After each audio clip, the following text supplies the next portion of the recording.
It is Tuesday, September 30th. It is time to get in the weeds, and SP3 is already receiving a call or a text or some type of voice note for the morning.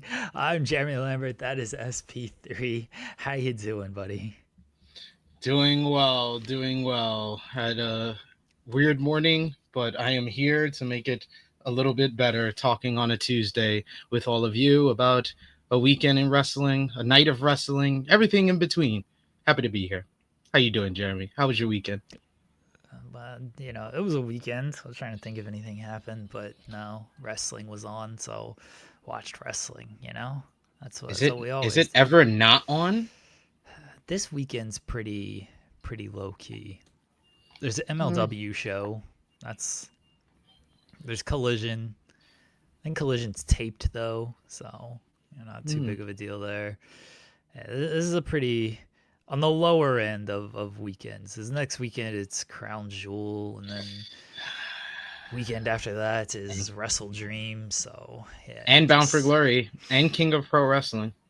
well, I mean, cares about some of that stuff. King of Pro Wrestling, okay, we'll probably get a new world champion on I that was one, about to be but very offended if it was King of Pro oh Wrestling. wait, come on now, you know better than that. Care about Bound for Glory? Come on now. Excited about the Hardys and Dudleys, one final table. Dude, how dare you? We're only 7 days away from Invasion. Oh yeah, Do you realize sure. that some people did not realize that was the same date as the annual AEW Goes to Tuesday show? I Who didn't literally had to realize that? I literally had to break the news to people. Those are actually people who did not realize that was the whole reason that Invasion was happening. It was just to counter Oh, program. oh. I figured everybody knew that or knew what was going Apparently, on. apparently No, not. They're like, no, this is just a part of the storyline, right? no, it's because AW's on Tuesday that week, which we talked a little bit about yesterday. Like, it's fine. It is completely fine to me. I think it's funny. I don't have a strong opinion otherwise of them doing it. If anything, I'm like, oh, they're really not trying that hard that week. Like, you're not gonna bring in Cody and Punk and Randy and all these people. You're just gonna do a TNA invasion show. Okay, sure, a TNA invasion show. We'll see. See how that works. They'll probably do a good number for it. It'll be all right, and They're they'll gonna go. have They'll move anyone on. who has had any type of association with CNA. They're gonna be on that show. So Cody's gonna be on the show. AJ Styles, Drew McIntyre, everybody. I think they should, but I don't think they will. I mean, should is in like if you're gonna really go all out, like have these people show up in that capacity. But I don't know if they will or not.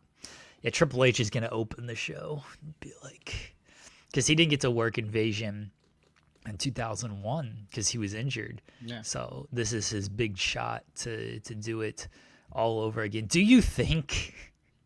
Now I'm just spitballing here. Do you think he does add WWE talent to it, not NXT? And here's my theory. Remember that dumb homecoming show where he was like, "What if I want to return?"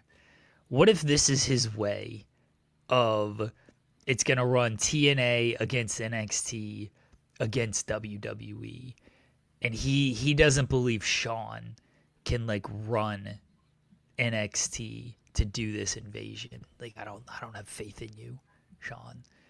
So I'm gonna send my team to NXT to ensure we rid this company of TNA once and for all. What if that happens? And then we do get Cody, AJ, Drew. Who else could be part of this invasion or part Penta, of Team Ray WWE? Phoenix. Penta and Phoenix. Oh, that's how they're gonna do the reunion. Okay, all right. I can get behind that. Xavier Woods. He Oh, joins Xavier. Team TNA. Oh, Oh, our truth Truth has got to be there because he's Truth's Ron got to join Killings. Team TNA too. He's got Eh. to join Team TNA too. It's all the brothers that used to be in TNA. Like, we not messing with Triple H no more. We turn it on this company. We going to TNA. They see color over here in TNA. That's how they pop the number, by getting the WWE people on there and having Triple H insert himself into things as he likes to do, but doesn't want to be on camera. But he's got to I open. don't like the spotlight. They force me. They pull my arm. They make me do these things. It should be noted, I see it's being mentioned in the chat. It was announced on AEW's social media platforms that Blood and Guts will go down on November 12th, Greensboro, North Carolina. The place where me and Jeremy went to our first wrestling show together. We popped our wrestling cherry together. And yes, it's going to be Blood and Guts, the first ever women's Blood and Guts match. I look forward to NXT counter programming that show. That's gonna be the week like the ECW show last year. Remember, that was in November too, around that same time. So that's the week that they go to Wednesdays. They're gonna move to Wednesday for one night to counter program this Blood and Guts show. November 12th. That's a while away. I mean, they got a lot of all-star tags to run in the next month and a half to get there. They gotta do like at least like Tekla versus Jamie, because they still haven't done their first one-on-one matchup. Yeah. Maybe that's Wrestle Dream. It is after Wrestle Dream. They're gonna do an all-star tag. Yeah, of course. At Wrestle Dream. I don't think they're gonna do a singles match at Wrestle Dream, honestly. I think they're gonna do some type of tag team match. Are they gonna have like a long like build to build these teams out? Because we only know that it's Triangle of Madness on one side and Jamie and Queen Aminata. So the babyface side needs 3 members and the Triangle of Madness side needs 2. I don't think they're gonna just get Megan Bayne and Penelope. They'll probably get Megan, Really? but drop Penelope and then try to get maybe a Mercedes or Athena in that last spot. I don't think Mercedes is doing this. I don't know, maybe, but I don't know if she's gonna be part of this. It feels like Willow's gonna be on the face team. Willow's definitely gonna be there, and then the other women. Harley and Chris. Is Harley and Chris. That's the whole story of the babyface side, is them trying to bring Stat and Willow together. So maybe Marina is the 5th on the heel side. Good shout. Probably, yeah. Because I think coming out of Wednesday, the match to do at Wrestle Dream would probably be Statlander versus Marina. Yeah. Full Gear is not the following week, but the following week. It's November 22nd. So it's a week before Full Gear. I might see if I can go hang out with our friend Kelvin.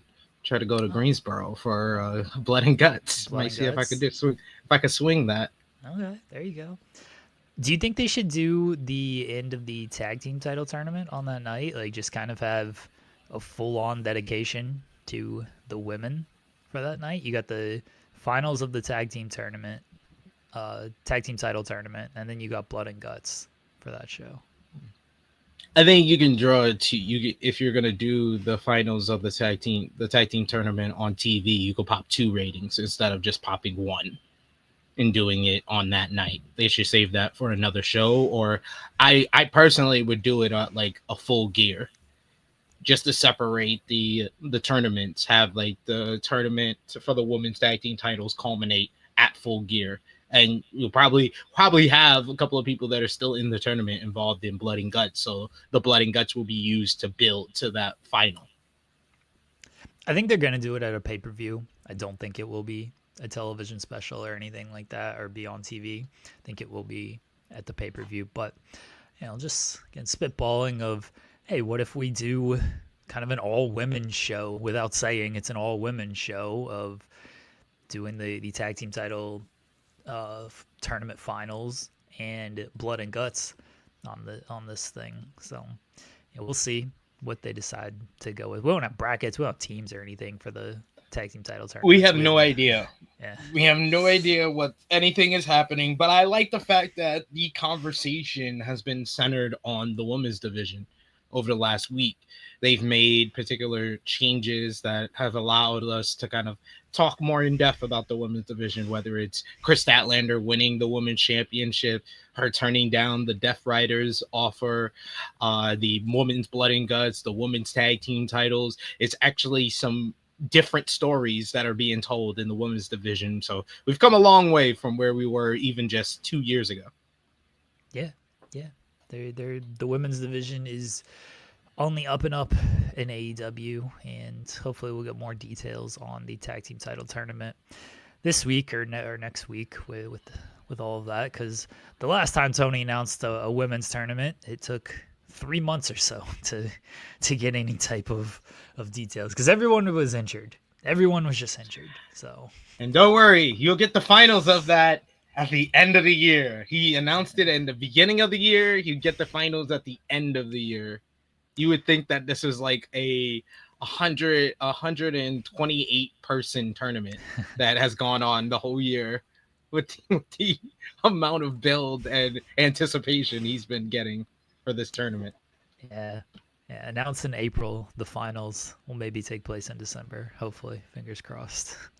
Fingers crossed. I mean, we've gotten through 2 first round matches, guys. Yeah. 2. We know one half of the semifinals. I like how they're like fully spacing these things out too. It's like we can't do two tournament matches on one show. Nope. First round itself just takes a month because it's just one match per show. No, and it's not even like one match like every week. It's like one match, 3 weeks off. We talk about it. Build. Some people in the tournament get like squash wins on their way to their next tournament match. Then we have another tournament match. Then we go another 3 weeks without doing anything. And then we have another tournament match. Like the first round is not going to, I'm pretty positive the first round's not going to end until like the middle of October, which means that the semifinals, we are not going to know the finals of the matchup of the finals until like Thanksgiving. Guys, if you're here, we're already 12 minutes, 13 minutes in this show. Leave a thumbs up on the video. That helps us out. Leave a super chat. Get your question, comment, statement read on the air. Subscribe to the channel. All that fun stuff. We are in the middle of getting our audio switched over, so hopefully that happens soon. I apologize to all the audio listeners who may not even hear this because you are an audio listener and not a YouTube listener. But I do apologize that that's been a pain to get our feed switched over to our new host. But we're working on it, everybody. We are working on it. It is also the final day of the XP1, so we will announce the winner tomorrow. We'll not announce the winner today. We'll announce the winner tomorrow for the XP1, but it's the final day. I'm not going to tell everybody who's close, who might be leading, who might not be leading. But the usual suspects are there, and we might have a 4-time winner. So, XP1, get your chats in there. We're scheduled to be joined by Tom Lawlor at 11 o'clock. We'll talk to Tom, who's coming off hip surgery, see how he's doing with that, see how the transition to commentary and MLW has gone with them. And it's Tom Lawlor. If you've seen Tom Lawlor on this show or any other show before, then you know we should show him one of Brian's cameos. We should bring up that Brian does cameos for this, and he probably has no idea that you should just show him like a clip, just a clip, not even the full camera, just like 1 minute of it. This is the type of work your co-host is doing for us. I'll mention that Alvarez does cameos for this show and see what he says, and that he has no idea what he's actually doing a cameo for. Tom's scheduled to join us at 11. He's with MLW, and we'll talk to him about what's going on outside the ring, and when he will hopefully be back inside of the ring. And Tom's very opinionated, so I'm sure he has thoughts on anything and everything around the wrestling world. So Tom, again, at 11 o'clock. Until then, again, we're continuing to chat wrestling. That sounds terrible. I think you have a good time talking wrestling with me. Seems, I don't know. I don't. I don't Just a have. sense I get. I don't have any time good time talking wrestling with anybody. I like you, but I don't like talking about wrestling at all. So I don't like talking about wrestling with you either. Sheesh. This guy over here. I don't like chatting wrestling at all. Who wants to talk about wrestling? Sounds terrible. The NBA season is 3 weeks away. SP3. I know. Jose asking, did the Tatum video make either of you think he comes back this season? I feel like he's gonna try, and I don't know if that's the best idea in the world. I think he'll try for March or April, and Boston will tell him, sit your ass down, and it won't happen. I mean, it depends on where Boston's at, right? Because if Boston's actually if Boston's in the playoff race and Tatum feels he can return and everything, they're probably going to be like, yeah, why not? We'll have you come back. We'll see if we can. Wouldn't put it past them, because I feel like Jaylen Brown is still like a top 7-8 player in the Eastern Conference. Okay. All right. You scared me for a second with top 7 or 8 player. But in the East, I'm not gonna say in the whole entire league, but I'm just saying the Eastern Conference. No, I agree. But you were scaring me when you were saying top 7 or 8. I was like, I hope you don't say league. When have I ever said anything like that towards you? I was a guy who was saying that I don't know. Jason Tatum got robbed of a Finals MVP in 2024. So. I didn't know if your tune had changed, and so maybe you were higher on Jaylen Brown than I thought, and you were really going hot take here, and you were gonna call him a 7-8 player in the league. Is he 7-8 in the East? Who's better than him in these? Giannis, obviously. Giannis, Jalen Brunson. Yeah, Jalen Brunson. I'll give you that one. Um, Halliburton's out, so can't say. Yeah, Halliburton's out. Tatum's out. Trey is better. Donovan Mitchell's better. Donovan Mitchell, okay. I'm trying to think about the rest of the Eastern Conference, which is difficult with all these injuries. No, I'll take Jaylen Brown over Evan Mobley. Jalen Brunson over Evan Mobley. I'm trying to think if I would take Jaylen Brown over Karl Anthony Towns. Yeah, I'm not super high on Karl Anthony Towns. I'll take Cade Cunningham over Jaylen Brown. Cade Cunningham. Yeah. Okay. I'll take Cade. I think that Pablo Banchero will probably be better, or if not on the same league as him. And then a healthy Joel Embiid. Those are the people that he's in the same vicinity as. But like I said, there's not that many people in the Eastern Conference. That's an oxymoron. A healthy Joel Embiid. Come on now. Jaylen Brown's good. Yeah, 7-8 in the East. I'm curious to see what this team looks like, because they don't have Tatum, obviously. Porzingis is kind of a loss that I think is under the radar, because he was a nice little safety valve for them. I think Horford is a loss that's under the radar, because Horford is at least a connector, and not that they need like a veteran voice or anything, but Horford's just a guy you could just count on to just do things. You know, he's gonna hit some shots, he's gonna move the ball, he's gonna rebound, he's gonna play stout defense. Like he's one of those guys that every team could use, unless you're the Sixers trying to put him next to Embiid, and then it just didn't work at all. You know, so they've lost some kind of key pieces there. And they got Derek White. He's gonna have to continue to play like an all-star. They can honestly be like the East is not good. They could be a play-in team. Yeah, they could be a play-in team. Do you bring back Tatum if you're a play-in team though? Like, do you try to bring him back off of a play-in? No, unless there's a shot for them to even just get 6 seed, I wouldn't bring back Tatum. Yeah, I don't know if I'm wasting it on a play-in spot, because it seems like you don't want to rush him back off of something like this. He's he's still young in his career. You don't want to set him back even further off of something like this. So, and not for a play-in spot. Anyway, I'm with you. We'll see if he ends up coming back. I mean, he looks good in the videos, but it's workouts. Everybody looks good in off-season workouts. Exactly. I'll never believe any off-season workout videos ever again after I gave Anthony Davis top 5 MVP honors for an off-season video. Yeah, off-season workout videos are always hilarious. Russ has changed his jump shot. It's the one that pops up every year. Oh my gosh, you see Russ? He changed his jump shot. It's faster. It's like, yeah, all right. Wait till the game starts.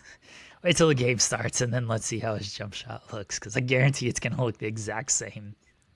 That dude's not changing his jump shot 10 years into the league just because he can hit some in the open gym. Every NBA player is so good in the open gym.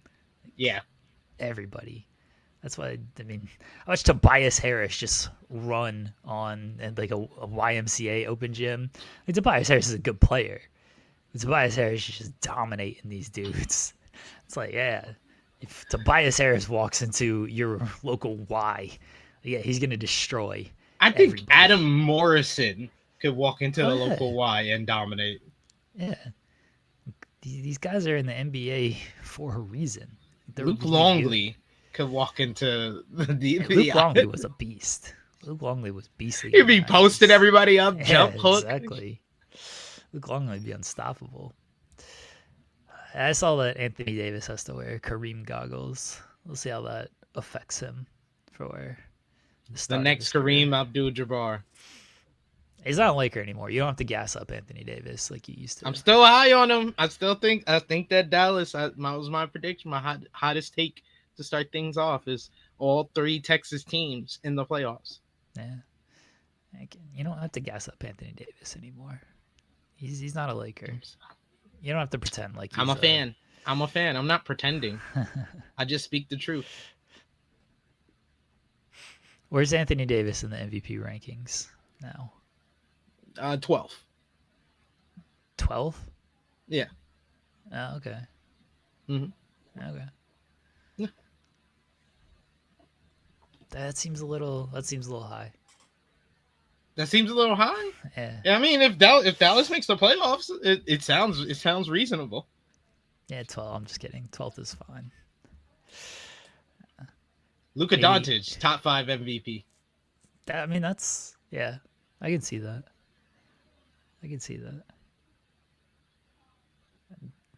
Trying to think of I mean the usual suspects are going to be there, but Luka's going to have a great season, and the Lakers are going to be a good team. So Luka, Shea, Jokic, Giannis. Giannis is still my pick. I know we'll do our official picks in a couple weeks, but Giannis is still my pick. I think he's going to average a triple-double and carry that team to like a 5 seed.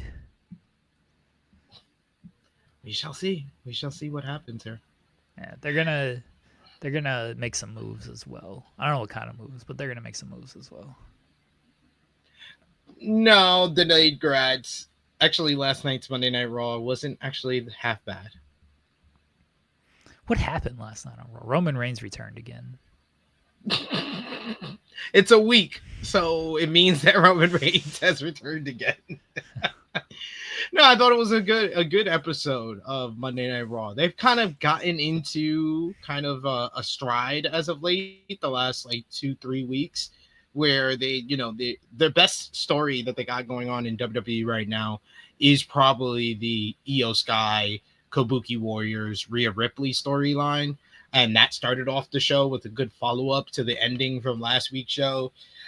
Cody is bringing out a different side of Seth Rollins, so we're not getting the typical Seth Rollins BS, I'm still a babyface, but want to be a heel promos. We're actually getting actual character work from Seth Rollins, which is quite astonishing. I'm like, man, CM Punk, I was gassing you up. I was saying that you've had arguably one of the best years of any WWE star, but you couldn't get any of this out of Seth Rollins, so Cody might be higher than you, so who knows? That was a good segment, and also the video package that they did for that was really good as well.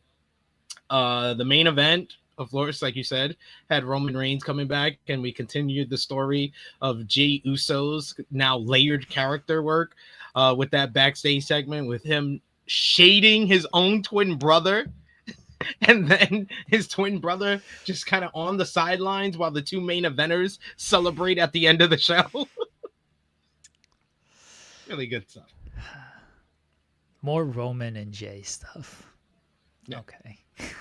I will say to go from what Matthew Hooks said. Matthew Hooks in the chat saying WWE is so uninspired to me. Like I said, I do think last night's episode was good. There is just not anything that like is hooking me to WWE at the moment. It feels very. I think the best word I could say about WWE right now is soulless. It doesn't feel like they got adrenaline in their soul. Doesn't feel like that adrenaline is pumping. It might be they might be fooling themselves and thinking that it's adrenaline, but it's just hot air. But like there's just nothing that's hooking me. Like I said, I think the Asuka and Kyrie and Io and Rhea storyline is really strong and really well done, but I've had my issues. I have my issues with everything, even the stuff that I think is good in WWE. There's like something missing from everything going on in this company. I think Triple H needs to open the show and be like, we have the soul and we have the power. This is the final form of having souls. I think I got a mic here. Yeah, I got a mic here. This is the final form of the final form of sports entertainment soul. That's what they're missing. They're missing more Triple H opening the shows. That's where we're going. Cody didn't even have pyro last night. Yeah, they're so broke. That Cody didn't even have pyro. I mean, I've done some stuff with Grand Pooh Bear. Shout outs to him. I saw him on the Raw post show with our good brother Joe Pearl last night, and he's not wrong. Me and you, we've been saying this since like the first raid. At the end of the first raid, we were saying this, and now we're just repeating it. And it's very early on. We're only 2 months in to the second raid, but my lord, is Cody boring.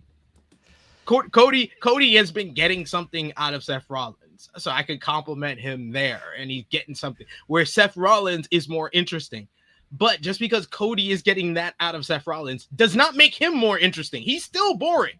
But where I'm worried on what story they're gonna possibly tell with Cody that will reignite him following this whole run heading into Crown Jewel. And I am sorry, the Randy Orton heel turn that we've been talking about for 2 years now is not it. It's not going to hit like we think it's going to hit. Randy Orton in 2025 doing his 2020 heel turn, I don't think it's going to hit as hard as we think it is. I know you thought of me when Randy grabs the belt and just looks at it. And I was like, didn't he do this like 2 years ago? What are we doing here? Can you just turn on this man? They've been teasing this heel. They have literally teased this to the point of I don't care anymore. I really don't.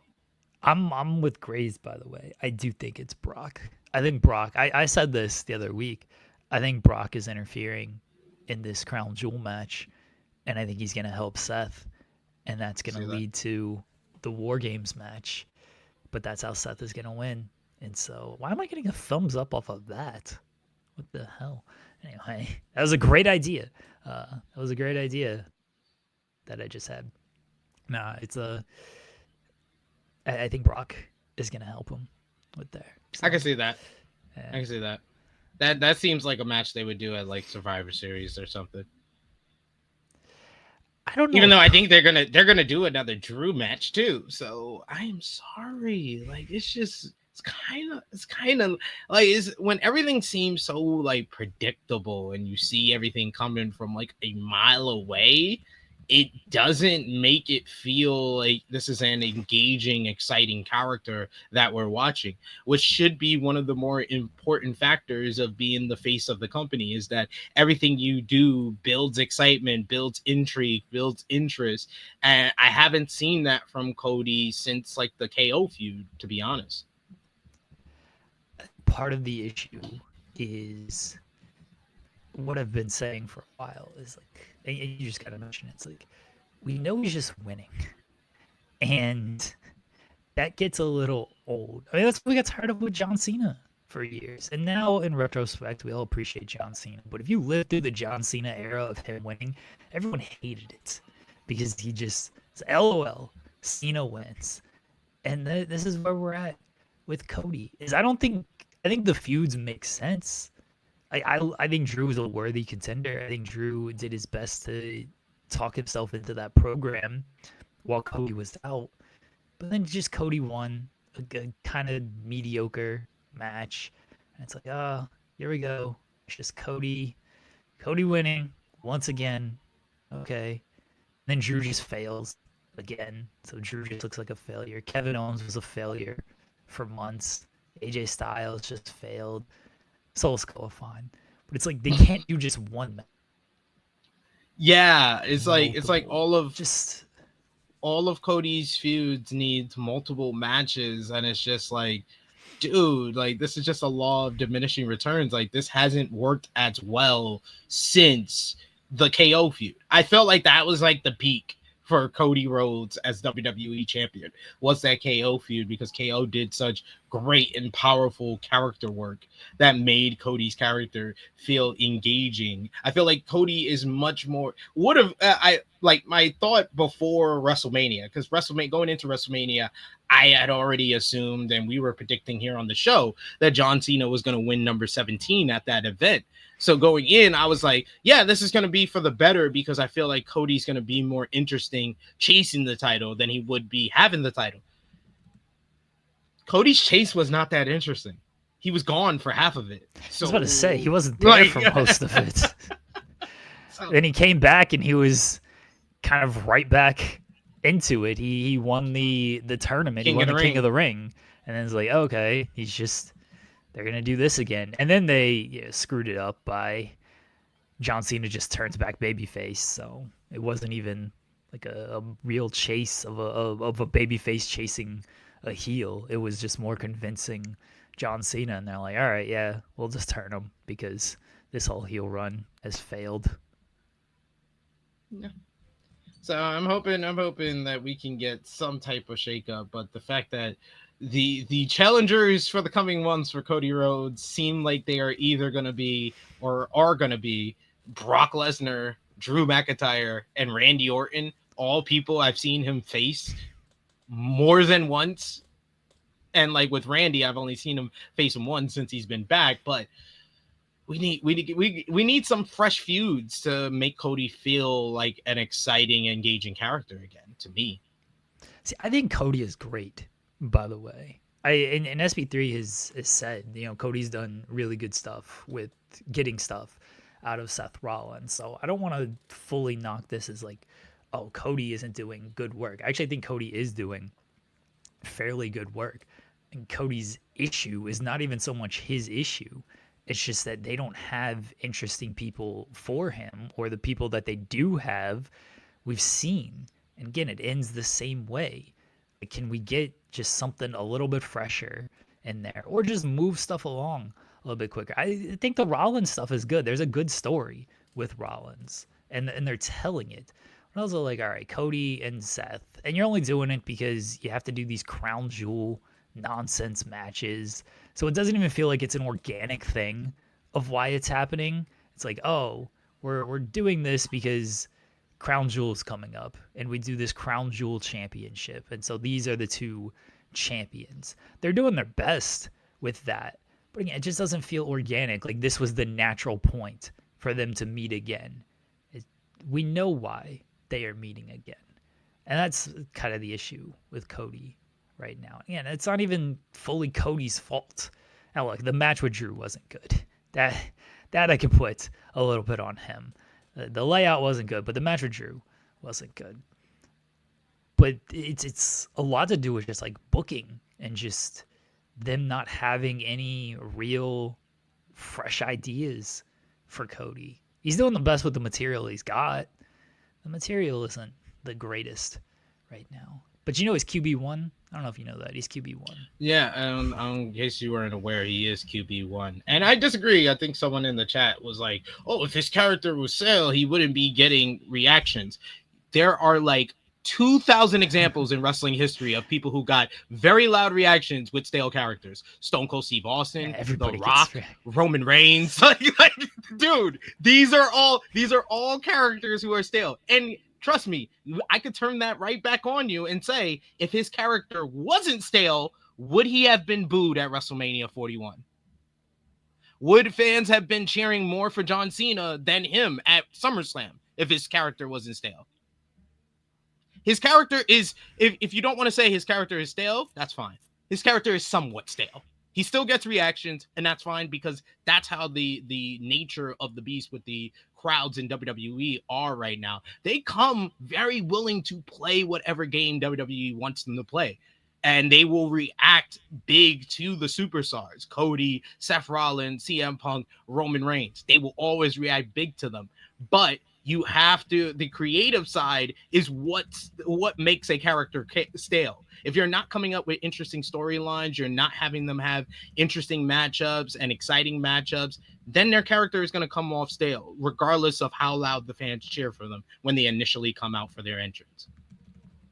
Stars get reactions, even if their character might not, feel great or might not go anywhere, might not be progressing the way some fans would hope they would progress. Stars get reactions.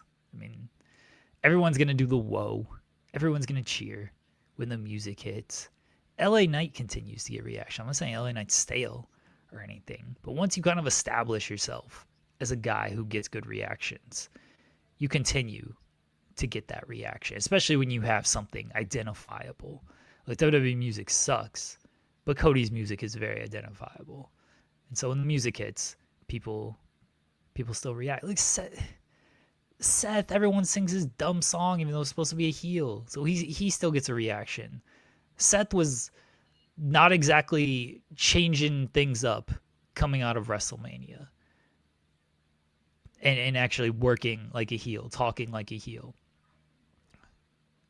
But he still got the reaction with the song. We're not going to pretend like Seth was doing good heel work with that. We're not going to pretend like Seth kind of was misplaying his character just because he was still getting a reaction. Yeah, he got a reaction.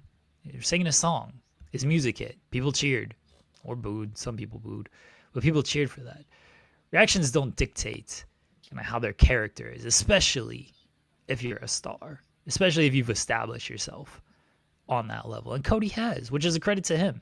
Like, he's gotten himself to that level. So he's going to continue to get that reaction. Jay's going to be over forever because of the Yeet stuff. Roman's a star on the level to where you hear the music, he comes out, he's going to get that reaction. It doesn't matter what his character is actually doing. Stars get reactions. Yeah, absolutely agree with you. And I saw Xeno Hour being wrong in the chat as usual, who said, oh, that has more to do with Cena than any staleness on Cody. Then explain why Cody got no reaction during his matchup against Drew McIntyre at WrestlePalooza. Did Cody get any of the reaction that the Brock and Cena matchup got? Did Cody get any of the type of reaction that the Punk and AJ versus Seth and Becky matchup got? Did he get any type of reaction close to what the Usos and the Vision got? And I know what you're going to say. That has more to do with the rivalry than what it does with Cody. But that's exactly what we've been talking about for the last 20 minutes, is that it's the creative. It has nothing to do with Cody. It's the creative behind Cody is very stale and have run out of fresh ideas. And I see someone bringing up Roman's character is literally the same since his heel run. No, it's not. He's made very subtle changes to his character as a babyface. He is more about bigging up and elevating Jey Uso now than he is about going after the championship. He's more focused on getting revenge on Paul Heyman and Seth Rollins than being the champion right now. That's a relatively significant change to his character that has been obsessed with holding the top title for the last 5 years. So if that's not enough of a change to his character, yes, the traits and everything else about the character are relatively the same, but the subtle changes and the details to his character have legitimately changed drastically with him as a babyface, especially this year. He's trying to gas up Jay now. He's trying to get Jay back on his side and tell Jay that his way was always the right way, Roman's way, that is. See, everything he did, now Jay is finally going to understand that everything Roman did during the pandemic was for the family and the right way to do things. And Jimmy's just going to be like, shit, my kid ain't got no uncles now. What happened? We need Naomi to come back pregnant and like give him a pep talk. Like my son, our daughter is not about to have a failure for a daddy.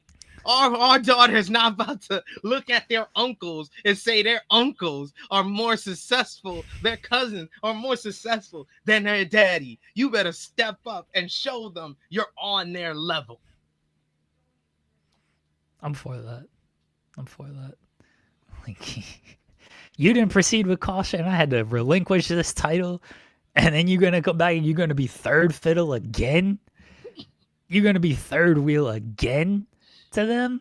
Nah, I was running this division when I got pregnant.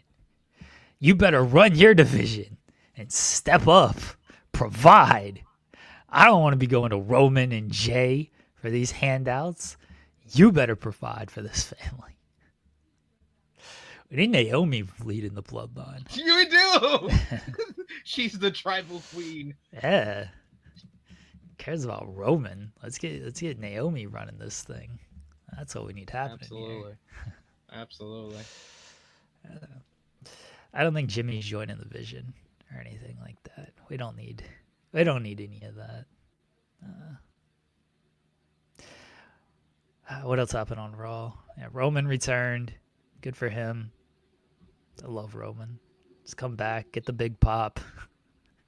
Maybe he'll be there next week. He'll be gone by November. Yeah. He rules. He's going to wrestle one match. He's going to wrestle like 2 more matches the rest of the year. That's it. Crown Jewel and Survivor Series. He's Crown Jewel Survivor Series. That's it. And then I'm out. Like, deuces. I'm out of here. Who's on the team for Crown Jewel for the Vision? Did they add a third? Maybe that's how they build it up, is that they're going to have a new member team with them in a trios matchup against the Bloodline. Who should it be? Obafemi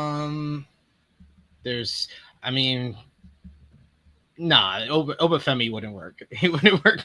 Obafemi has to be on his own. I was going to say, when there was a rumor with Ethan Page and Ricky Saints, but they're now champions in NXT, so they won't work. Tony D'Angelo. I mean, I like Tony D'Angelo, but is that who we're bringing in here? I don't know. I don't think it's Brock. No, it's not. It's definitely not Brock, because Brock is I don't think Brock's just gonna be on the team like that. I think they'll reveal that Brock is part of the Vision ahead of Survivor Series. Yeah. I don't. Do they do? I mean, I assume they do a 6-man. I'm trying to think. Did they just run back Roman and Jay against? And they shun Jimmy. Yeah. Like, Jimmy, sit on the side. You made us lose last time. Yeah. Like, I could see that. They could do that. Yeah, it's gonna be interesting. It should be interesting what they're gonna do. Yeah, they could just do. They're not gonna do Roman. I don't think they're gonna do Roman versus Braun at Crown Jewel. They've been saving that matchup No, I'm talking about Oh, Braun Bronson. Breaker. Yeah. You're right. Sorry. Yeah, Braun Breaker. They've been saving that matchup for a bigger reason than Crown Jewel to me. Yeah, so they can. The bigger reason is they just like to delay everything. That's the bigger reason. Yeah, and they want to put Breaker over to when they're ready to push him to the next level. That's when he'll beat Roman. Yeah. Maybe that's when he'll face and beat Roman. Till they just move on and do something else with Roman. Until they just be like, you know what? Never mind. We got to do Rock versus Roman now. Oh, what if The Rock comes in for Crown Jewel and he just blows all this shit up? He says, I'm working Mania next year. He's like, I got to work the Vegas Mania before Saudi. Remember when people talked themselves into The Rock appearing at that Elimination Chamber in Australia? Like, oh, The Rock's going to show up. Like, The Rock's not showing up to this Elimination Chamber in Australia. 8 a.m. show? I do find it fascinating what wrestling fans will talk themselves into believing. It is fascinating. That's the only reason I brought it up, because they're in Australia for Crown Jewel. And it just made me think of The Rock. The Rock's going to show up in Australia 8 a.m. Like, no, absolutely not. You ready for these 8 a.m. starts for SmackDown, Crown Jewel, and Raw? It's fine. I'm up at I'm up too. at 6, so I don't care if that's when these shows starts. It's gonna, it's having the show, and then we got our show. At least SmackDown will be over by the time our show starts, and then the final half hour of Raw will be watch along. You counter programming. Yeah, they're counter programming us. We were here first. Nope. They were on before you. They were on before you. So you're counter programming them. I don't mind like an 8 a.m. start again, because I'm up at that hour, so it's not that big of a deal to me. I'm sure some people will be upset about it, but I'm up. It's nothing. we always got to deal with counter programming. We get the main channel counter programming us with Beyond the Bell. Yeah, like every Yeah. like month or so. Yeah, every month or so. I got to deal with counter programming from Fightful when Grapsody starts on Saturdays. I'm doing the True Hill Heat flagship podcast. Yeah. Thankfully, they thought about me this week. They did a show on Monday. I appreciate them. Shout outs to Grapsody. Yeah, they counter programmed us yesterday with Grapsody. Good job, guys. No black on black crime in counter programming world. Will there be ITV watch along for the last 30 minutes of Raw? Yeah, probably. Honestly, that's probably what we'll end up doing. We'll have Raw on, and we'll see do 13's actually right. No one watches Beyond the Bell especially not on a Tuesday with me and Jeremy. Yeah. You're gonna miss out on all the good non-wrestling talk. We've talked way too much wrestling. We have. We've already pretty much talked about everything from Raw. It said everything I liked already. We got a few minutes before Tom joins us. We can talk anything but Monday Night Raw. I have started I finished the first 3 episodes. We'll finish with Raw. Whatever we didn't get from Raw, mention it in the chat. We'll get to it later when Tom's gone. But I watched the first 3 episodes and the first few minutes of episode 4 of Love Is Blind UK. Oh, I'm working through that slowly. I know you're probably already done because you and your missus been watching, but I've been watching it very slowly. I actually got into some of the storylines, like the little love triangle with Karen, who messed up by giving the gift to one of them. You can't give a gift, not when you're in a love triangle. Like how you doing that, dog? How you giving a gift to one of the girls when you in a love triangle? Don't you know that the other girl gonna get pissed at that? What, you thought the other girl wasn't gonna find out, dog? Yeah. And I'm trying to remember. Oh, go ahead. Homegirl, Anu, I think her name was. She was a singer, and she was with the guy, the guy with the braids. I hated him. I hated him so much. Because once he had that one. Oh my God. Once he had that one bad conversation, he's like, oh, it's all off. I talked to my spleen. And he kept saying it. I was so annoyed. I think that's what made me turn off the show. I was so annoyed. He was like, He was like, I had a conversation with my spleen, and my Yes, spleen told me. Yeah. Oh, I was like, oh, you freaking spiritual cocky monger. I don't know what the hell you're talking about. Oh, made me sick. Yeah. That was hilarious. Yeah, the spiritual coach thing is what he called himself. And yes, I listened to my spleen, not his gut, his spleen. Not my gut, Everybody. my spleen. I listened to my spleen. Yeah, that dude sucked. That dude was terrible. He sucked big time. I like the love triangle with what's her name? Fatisha and Javid and Damila. Yeah. Because I was like I could see why she likes both of these guys. Like one, even though Javin or whatever his name is, he kind of gave me the ick when he started talking about sex with her, and like kept going into talking about sex with her. I was like, she's probably gonna pick the other guy now.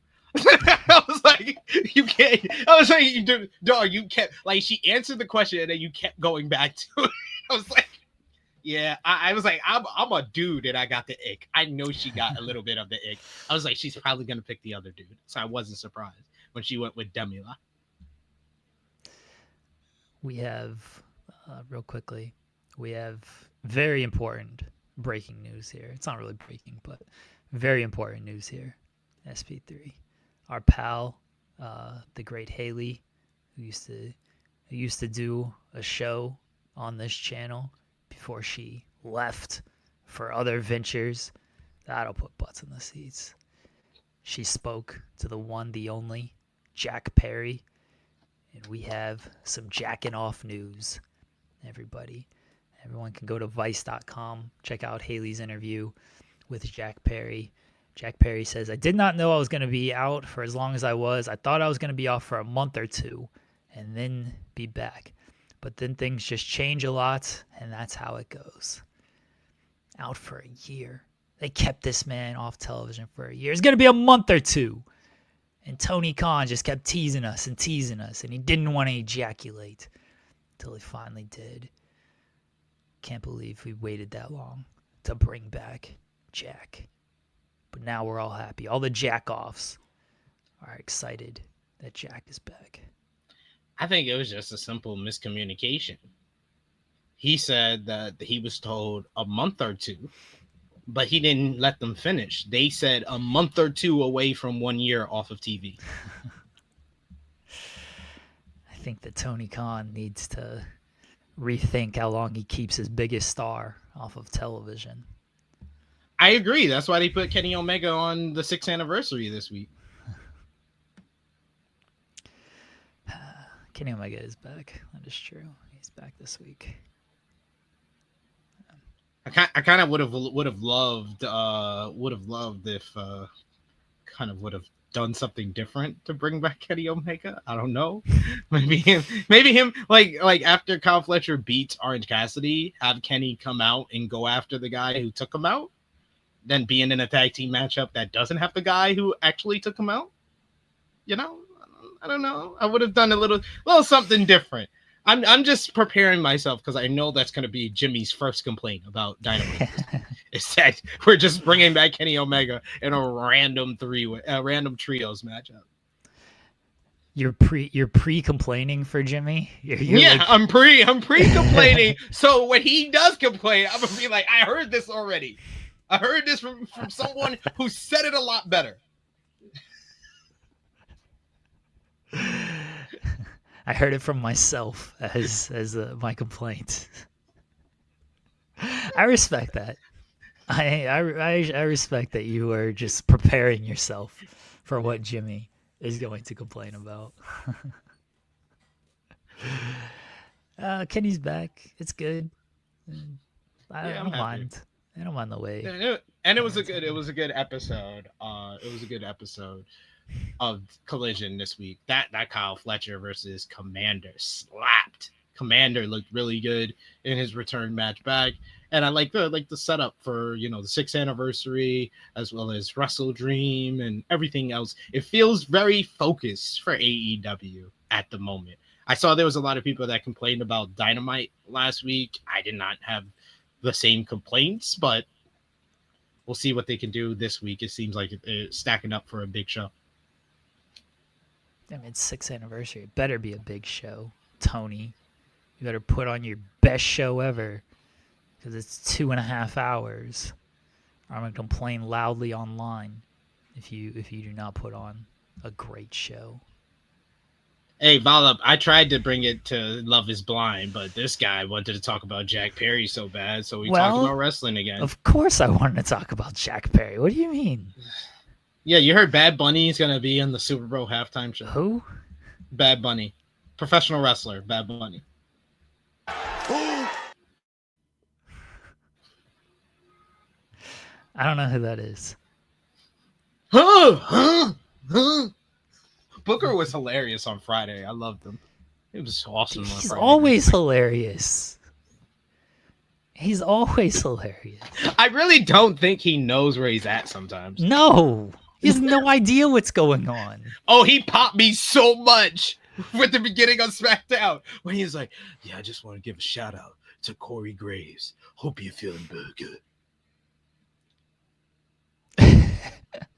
And then just straight up smiles right into the camera like, Booker, why are you better on SmackDown than you are on NXT? This is awesome. That's it. Booker he never knows where he's at. He's just there to pop himself. He popped his dick, man. I gotta pop my dick, man. He's just there to pop himself, man. It's so good. It's so good. He started singing Crossroads. It was on one on Friday, yo. I was like, let's go. Send my condolences to Corey Graves. Dude, he's hilarious. People are gonna give Booker T his respect one day. He has no idea what's going on the show. He's just there to pop himself. That's all. Exactly.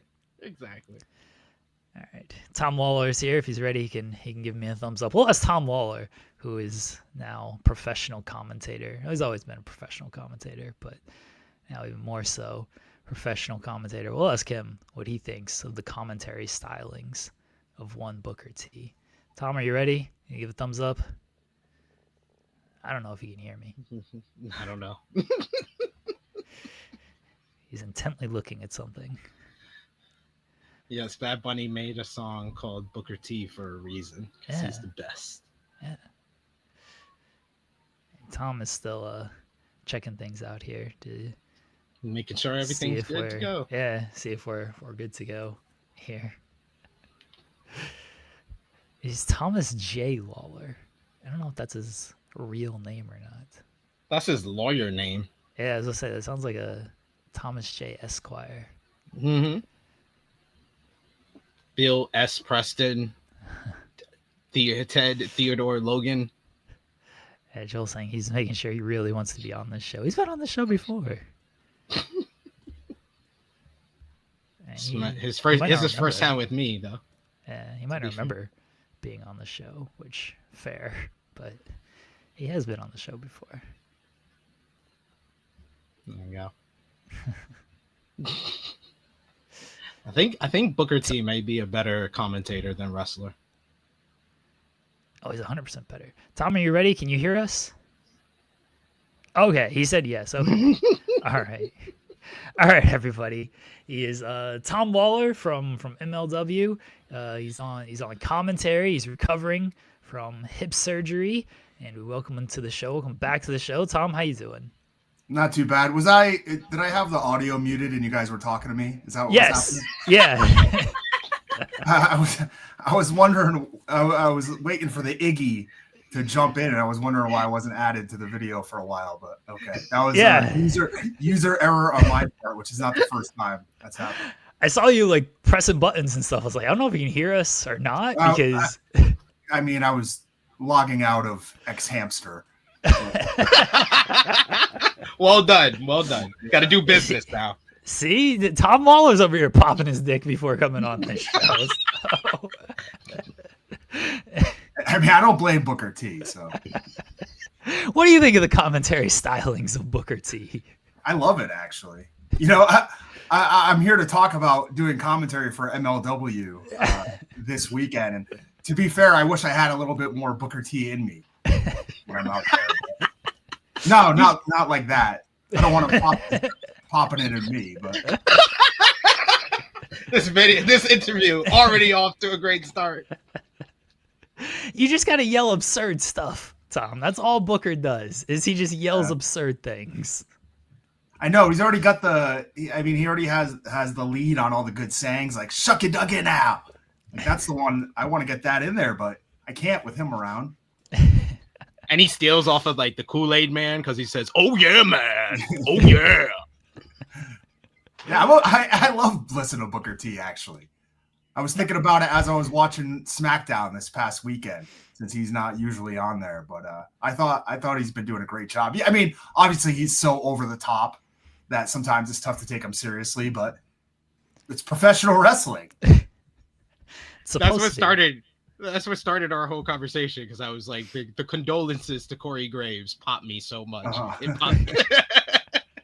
But yes, how has it been for you kind of making that transition from in-ring competition to commentary for MLW so far?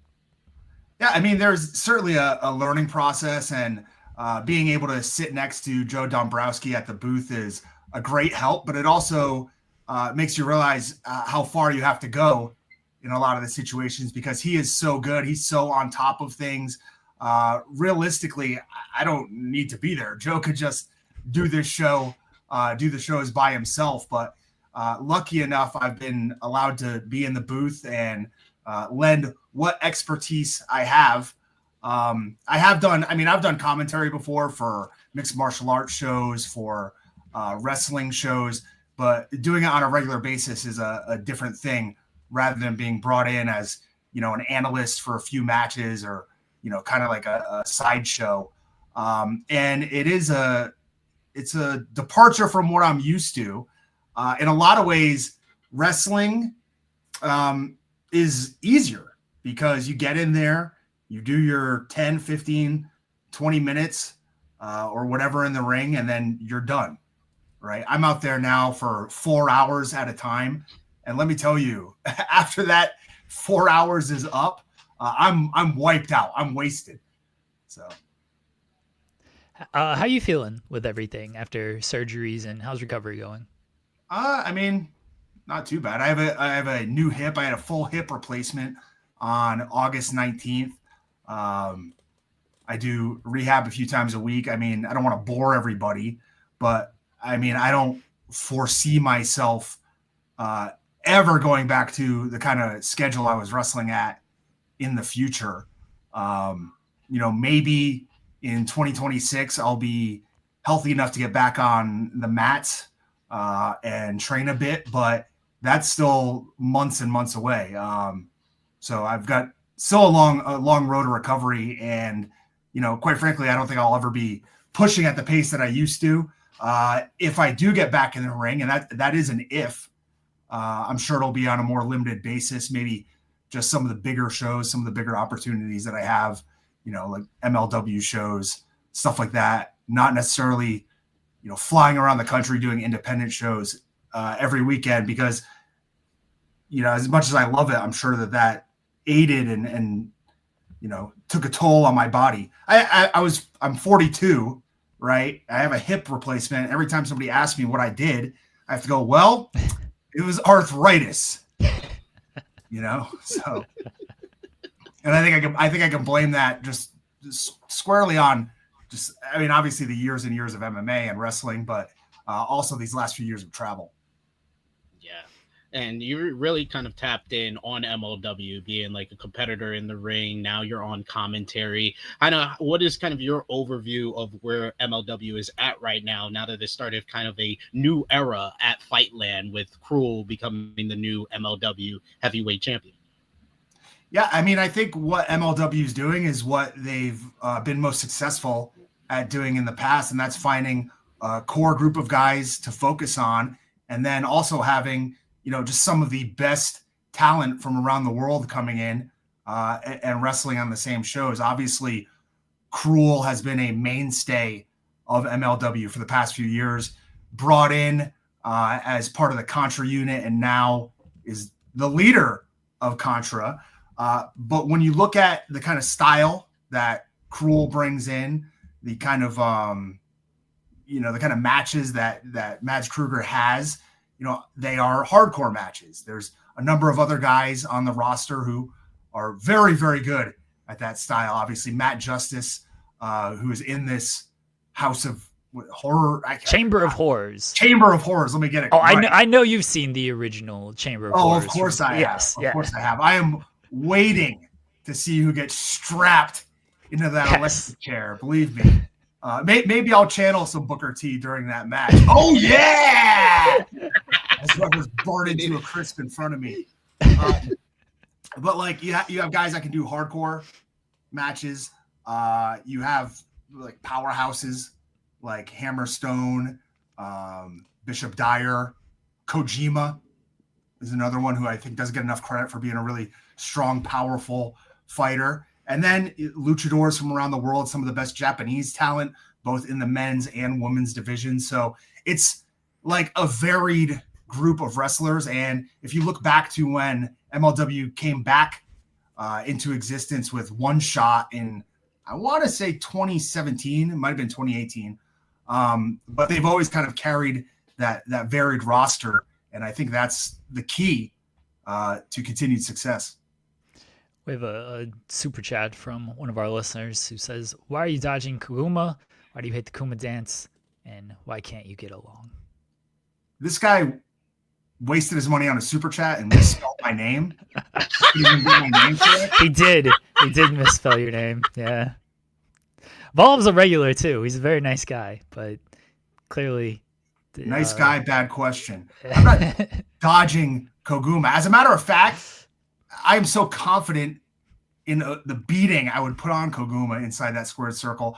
I would be willing to put my career up on the line in a one-on-one contest against Koguma.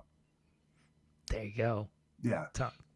Tom. Well, it's Tom Lawlor putting on the line, or Tom Lawlor putting his career on the line.